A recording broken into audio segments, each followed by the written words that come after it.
So the Iranian leadership believed wrongly that there would be no Israeli strike until after that sixth and never consummated round of negotiations in Oman. They were wrong. So Trump acquiesced. He may have had his doubts, but as soon as the campaign demonstrated success, as soon as it demonstrated a terrifying power of escalation dominance, he started riding the tiger. The news is changing minute by minute, but I want to ask you whether we are at a moment of stasis in terms of, has Israel gone as far as it can go without a decision from the United States, from Donald Trump, about whether or not the United States will help Israel in employing bunker buster bombs that would attack the one thing that can get to the Fordow fuel enrichment plant in Iran, probably the best defended place in the entire country?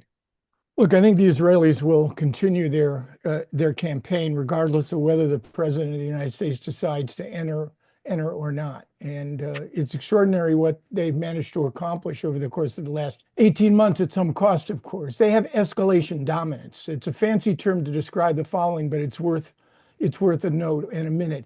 Escalation dominance is the ability of a power to control the pace, the focus, the intensity of their military conflict with their adversaries, in this case, Hamas, Hezbollah, and Iran. Israel has the capacity to escalate in ways that none of these adversaries have. And it's demonstrated that escalation dominance in September of last year with Hezbollah, which I think was a triggering episode, which suggested to the current Israeli prime minister that maybe now there was an opportunity to carry out a similar campaign, and they're very similar campaigns in terms of the phases with respect to Hezbollah and what the Israelis are doing for Iran. So in the next 48, 72, 96 hours, if the administration decides, president decides not to strike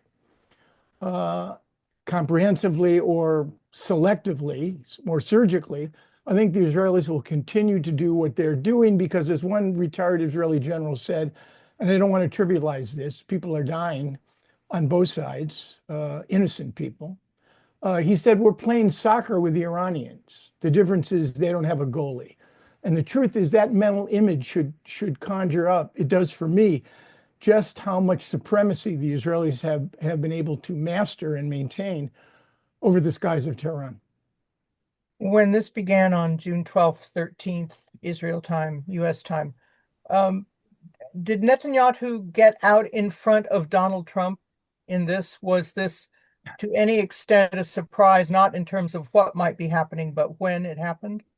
You know, some adventurous journalists, the New York Times did a pretty good TikTok on this, but some days, and there'll be no state commission of inquiry, I'm afraid, so there's never really going to be the transparency with respect to Israeli military campaign, certainly not in Gaza. I think that the reality was that one of Netanyahu's calculations was, despite the rather tense relationship with Donald Trump, and let's be clear, they don't like each other. You could argue that one con man, and having worked for Democrats and Republicans and having voted for Democrats and Republicans, you could argue that one con man has an intuitive understanding of the ability of the other to con. And I think what went into Netanyahu's calculation was an effort to take advantage of a set of circumstances: Israel's escalation dominance, Iran's weakness, and the advances Iran had made in the nuclear program. But the key piece to this, the one without which I don't think the Israelis would have been as risk ready as they were, was the way that the prime minister made the case to Donald Trump, who did not greenlight this operation, but clearly didn't say no, and in fact became part of the deception and the Israeli ruse, because as late as Thursday afternoon, well before the Israelis struck Friday morning, their time, Trump was talking about sending Stephen Witkoff to Oman for another session of the negotiations. They literally put the Iranians to sleep, and that was critically important for the first phase of their campaign, which was decapitation. So the Iranian leadership believed wrongly that there would be no Israeli strike until after that sixth and never consummated round of negotiations in Oman. They were wrong. So Trump acquiesced. He may have had his doubts, but as soon as the campaign demonstrated success, as soon as it demonstrated a terrifying power of escalation dominance, he started riding the tiger.